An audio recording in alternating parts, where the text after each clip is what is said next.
Hey Facebook friends, happy Halloween and happy Monday. So Halloween, it's a time for candy, cute, crazy costumes, and of course Halloween movies. But do you know how this tradition started? I mean, really, why are children encouraged to run around the neighborhood threatening to behave badly unless you give them candy? Isn't strangers giving you candy a bad thing, right? Chances are you really don't even have an idea how weird Halloween really is. So I thought I would share some fun facts about Halloween. There are so many things that come from this tradition, but I wanted to share a couple that I think are kind of cool. So the first one is did you know that Halloween is actually more Irish than St. Patrick's Day is? You know, the origin of Halloween can be traced back to the Celts. That was a tribe that resided in Ireland and northern France. The Celts were dependent upon farming, and they also worshiped nature, and they were also extremely superstitious. They believed that the winter season brought death, and the last day of October marked the end of the summer. Oops, sorry, I'm getting a call.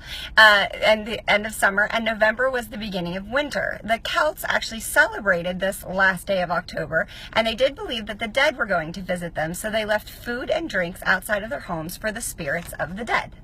The second tradition is jack-o'-lanterns. Okay, so jack-o'-lanterns, where does this come from? It actually comes from an old Irish folktale that had to do with a man named Stingy Jack. Stingy Jack was actually out drinking with the devil because, you know, that's what you do. And he convinced the devil to transform himself into a coin to pay for the drinks.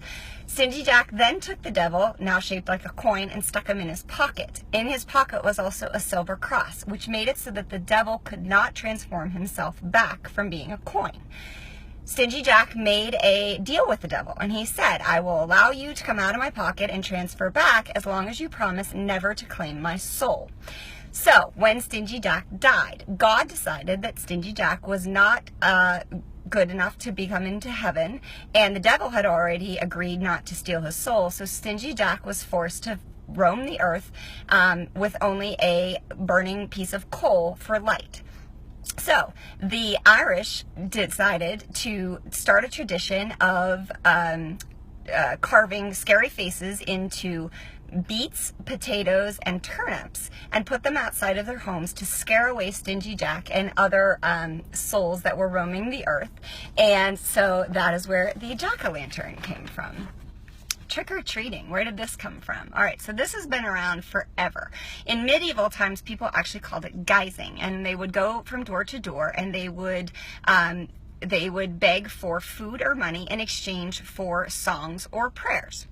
The ancient Celts also thought spirits and ghosts roamed the countryside on Halloween night, so they began wearing masks and costumes so that they would avoid being recognized as human beings. When the tradition actually made its way to North America, kids would gather together in groups to go trick-or-treating. However, by the 1920s, the tricks had become the Halloween activity of choice for rowdy young kids, and there was damages being done all across the country. The Great Depression actually exacerbated this problem, and Halloween mischief turned into vandalism, assaults, and violence. But this trend abruptly stopped with the outbreak of World War II, when children had to refrain from going trick-or-treating because of sugar rationing.